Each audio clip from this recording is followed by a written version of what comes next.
So I'm a businessman. I like You like money? I like money. So I like money too.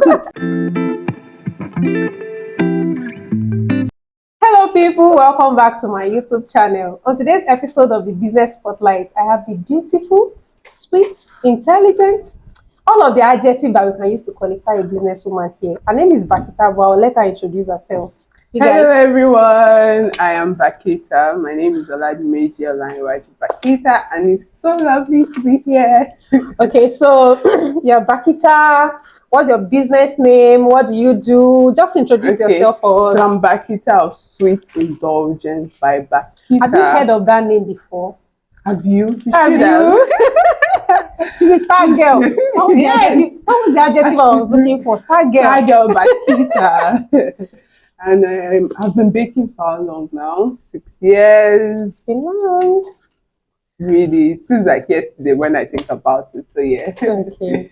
So welcome. So we'll be going into how she started, how the business has been like. Okay. So you guys should just wait and pick a lot of lessons from this session. So she's Bakhita, but I call her Lanre because me, I've known her since. So, yes. So when did you start your business and what prompted you to start? So in 2016 in school, I think for 2015, I was in 400 level then. I remember my other sister was like, "Oh, you should learn a skill too. It will be nice. My very good friend is a baker. Go to her and start learning. When you come to Lagos on IT, you can learn." But then there was no time. Lagos traffic, you have to go to your IT placement, come back. I started to learn when I went back to school. Okay. So when I got back, where is school? Akure, Federal University of Technology, Akure, the best university in the country. So when I got back, I registered and I started training. That's 500 level. Yes, it's 500 level. 500 level was way easier than when you have so many courses. So I had the time, I would go, and where I was training, she was very understanding too. So I would go learn, go back to class. I just said, okay, let me just know this thing. I might never use it, but it's good. And I used to enjoy baking before I went to train. I used to bake all sorts for them at home. Like, this is the best cake. I knew deep down it was not the best cake ever. But they say, oh, this is nice. So I learned. After that, I came back to Lagos doing NYSC. I was like, okay, let's start doing this bit by bit. I would bake, take it to the office, put it on social media, WhatsApp. I have a very supportive group of friends that once you post something, they want to try it. So that was how it started. I was selling to friends. Then social media, I started posting on social media, taking social media serious. Okay. And here we are. Okay, good.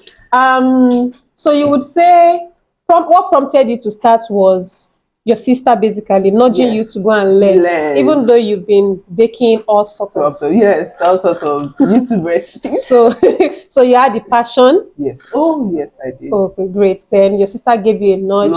And then you have a group of supportive friends who always buy. Yes. Okay, great. So you mentioned that during NYSC, that's a compulsory service to the nation in Nigeria here. You were taking your cakes to your place of primary assignment. And would you say that was when the business started? As the business started properly then it was just, okay, let's see how this goes. Because let's just see how this goes. Let's sell, maybe after NYSC you might get a proper job. That was what year? That was 2018. 2018. Yes. Okay, so after service, the business started properly. Yes, it did. It did. I remember before I came to Lagos for service, I sold a bit in Accra. Like, okay, let's just, for about 6 months, I was just doing it with friends and all that. But when I came to, I kept on doing it. So just still, let me see how this goes. After NYSC, you get a proper job. You be paramount proper when you used to the office. Okay, so 2018 service finished, and then the business started properly. Yes, it started properly. That was when I faced reality, like, all this was in the market right now. I was not. The offers I was getting as a pure science student that studied biology wasn't it. I had the options of either going to work at bank, which I didn't like. I was like, okay, this is moving a bit. I can be more serious and see what this business would become. So I just took 6 months and I put everything into it. And I remember I was saving during NYSC. All the money we got then, I saved it. I got one small mixer. There's one, I still have it somewhere in our store. One red mixer, I bought it. I would use that to bake. I bought some equipment, basic things. After NYC, okay, there's a gist before NYC. Before NYC, if I moved to Lagos, I lost my dad. Oh, wow. So my relatives, so many people, they were so nice. They were just giving me money. So I was taking this money.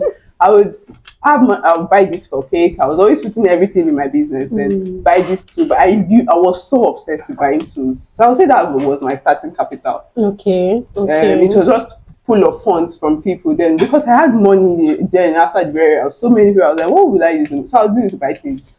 So many things. I remember I bought this rack with that. So I just kept on buying things. After NYC, I bought a mixer. So I had basic equipment. So I kept on working with that, pushing. I was serious with social media.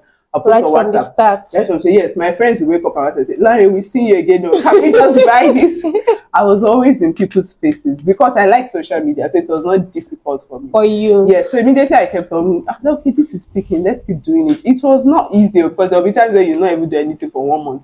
But we will fake it, we make it. That's why you say I had so many dummies. Tell me about that. I will fake it. You see me decorating dummies, and I'll post say, "Oh, this morning we just did this," or I'll make small chops or do that. My people at home were really enjoying. I'll decorate cupcakes. They were just eating. They were enjoying it.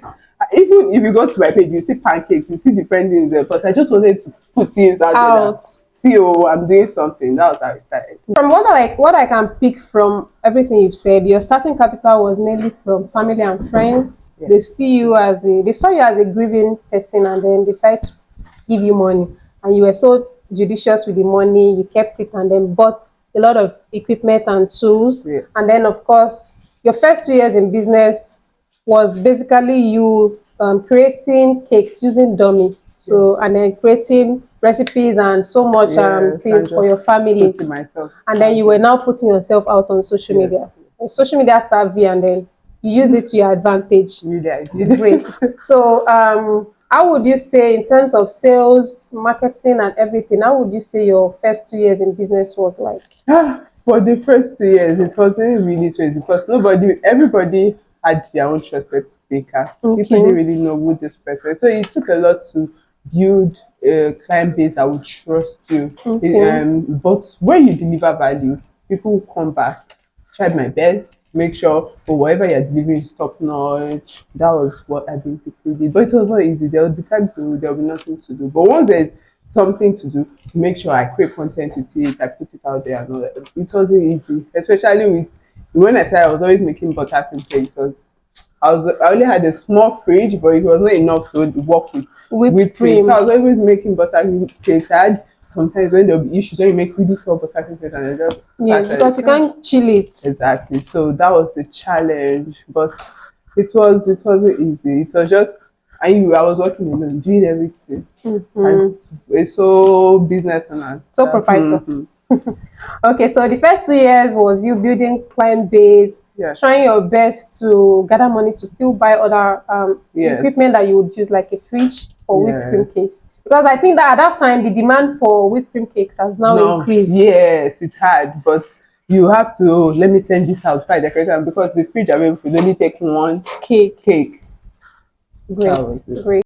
So my next question is, how have you been able to carve a niche for yourself? But looking at the Sweet Indulgence by Bakhita brand, they do a lot of things and they do it very well. Talk of desserts, wedding cakes, celebration cakes, small chops and everything. You do it perfectly. How have you been able to perfect everything? So when I started the business, I wanted to be a person that knows how to do everything in a business. Okay. This business has, if it's buttercream cake, I want to be able to do it very well. Yes, whipped cream cake. So that was how I developed myself. Although when I started, I was not so keen on fondant cakes. But I'm a businessman. I like you like money. I like money. So I like money too. I didn't say I want to be the one wedding cakes. I'll not be able to say no, I don't do wedding cakes. I'll do it. Yes, I'll be like, I'll do it. So I went to upgrade on that so that I'll be more confident. I went back in 2019 to where I trained initially. In the first place. Yeah. I went back because I wanted to be confident in fondant cakes. So I went back in 2019. I went to learn more, to learn about sugar flowers. I went to learn more. So when I got back, I was more confident. I was doing fondant cakes. And I think one thing that influenced me was when I trained, where I trained, she was doing so many things. So that was what was what I took from my show. I even learned cocktails, but I was like, no, Larry, you don't want to kill yourself. Just pick this ones and do this one. So exactly. That was why I don't say I have a niche on only birthday cakes, or I do so many things because I enjoy doing those things. And you do it so well. Well, yes, if I'm doing 4 things, let me do it very, very well. And I think for business wise, it's really good because you have several sorts of income, several branches of the business. Where if this isn't doing so well right now, another thing is picking up, covering for another part of the business. Exactly. So that's why I'm a businessman, know how to do everything, make money from all streams. If there's another one I haven't had, put it today. That was where I. So how do you cope with all of the others? So sometimes you would have wedding cakes, small chops, and all of those other things, and you deliver excellence. Like I can see it myself that no, all these things are good. How have you been able to like deliver excellence in all of these niches? How? Okay. So I would say I have a team of people. Great. Because it's not easy to do everything alone. I have a team of people. It's not possible that I have a team of people that help me, including because I'm someone that trains. I have students, I have my staff, I have people that help that, okay, we just yes, we say, oh, let's do this today. We have to a time schedule where we do everything.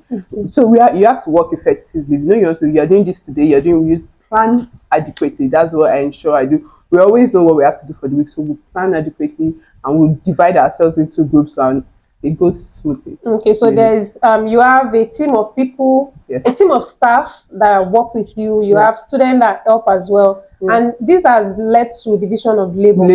Exactly. And because there is division of labor, there is specialization. Yes. And then the end result is superb. Yeah. Great.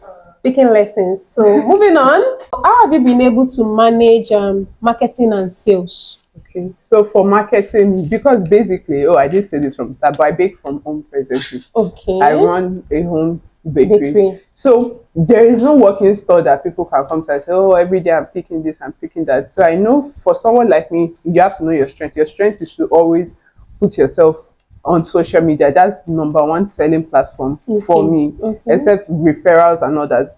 But social media is #1. So I ensure our social medias are up to par every day. There's no, for the past 2 years, I've posted every single day on Instagram. I've not missed one day in 2 years. So I make sure that for marketing, that's where I market. When we have events, now that I handle desserts very effectively, I make sure that we also have our banner there. So people say, oh, this brand, you'll be surprised those I'll just search on Instagram. Exactly. So those, every opportunity, even when I'm in the car, this is my card, I do this, I do that. Great. Everywhere.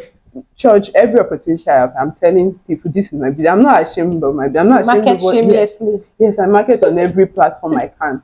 Okay. Social media, word of mouth. I make sure my business is on Google My Business. Post on every avenue I can use. I use them. Okay, so you've been able to maximize social media to a large extent. Yes. Then referrals, then word of mouth by yourself, the CEO yourself, word of mouth, and then place of worship, anywhere you are, events, you put your roll-up banner so that people know that name. Great. So taking it from the marketing and sales, how have you been able to manage competitors in terms of pricing and marketing?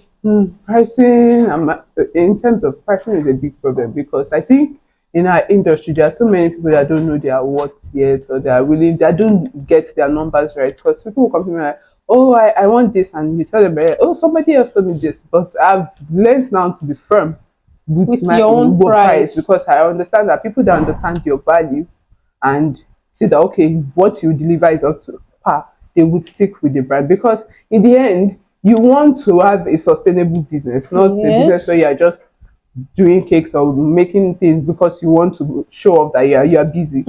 It's important to be sustainable. So when people, there is a place of giving discounts, but as much as you're giving, it should not harm the business. And sometimes I try to have freebies like, oh, if you order this, you get cupcakes. If you make desserts, you get 10 servings free and things like that. Just so you know, Nigerians like free. People like free things. So when there's a catch to it, they'll grab it. So sometimes I just do that, like, to push sales. Or sometimes there might be 10% of things like that. For my returning customers, every year they'll get gifts. Okay, great. Bakhita gave me, once they're seeing that, they'll still remember you. Yes. Those are things that, but pricing is always a challenge and discouraging when people say, "Oh, you're so expensive." I know I'm not cheap. I'm sorry, but what because they're in the business to make money, yes, not just revenue, profit. Yes, as much as I'm passionate about the business, the most important reason why I'm saying business is because I'm making profit from it. I'm earning a living from this. When you're not making money, passion will die. The passion will disappear. The competitors are none of your business. Yes, I try to you focus. Go into your own books, look into your books, and if the margin is great, you work with it. You offer discounts, you give incentives, and if all your of clothes that. are buy, I can say, "Oh, you're around now. It's free delivery." Great. That's good. You're really a businesswoman, true.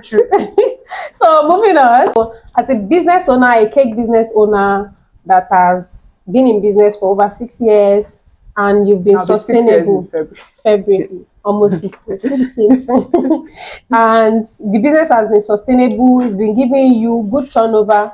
What are the advices you can say you would give to small business owners like you in this cake business and in other businesses? Okay, so I would say if you want to do something, you want to run a business, know the basis, be solid.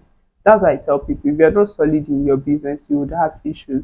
When you have a solid foundation, knowledge and all that, if the knowledge is there, your work is really good. You can always add other things. Say business wise, you're not doing. You can go to a business side, but if your foundation is shaky as a cake, your recipes are not okay. Let's use cake as an example. And today the cake comes out like it's more.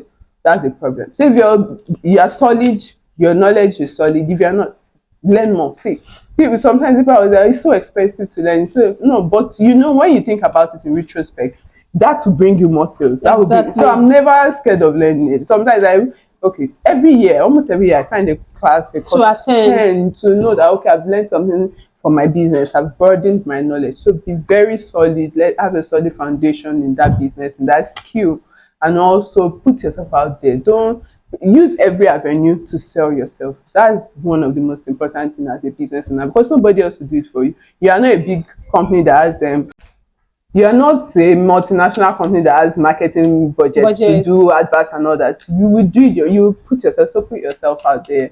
Have a solid foundation. Pray for your business. It's very, very important. That's very important. So that would be my advice for upcoming business owners like Thank you so. No, you're not upcoming. Thank you so much for the piece of advice, and I hope that you've picked one or two. I know you're going to pick like 5 lessons or 100 lessons from these short videos. And thank you so much for watching this episode of the Business Spotlight. And if you would like to catch up with Bakhita, you can check out our Instagram page. I'm going to put the link to our page on my description box. You can check our Instagram page. Star Girl. Thank you. See you some other time. Bye. Thank you for having me. Bye. Even you are forgetting questions to read those money. So you're starting.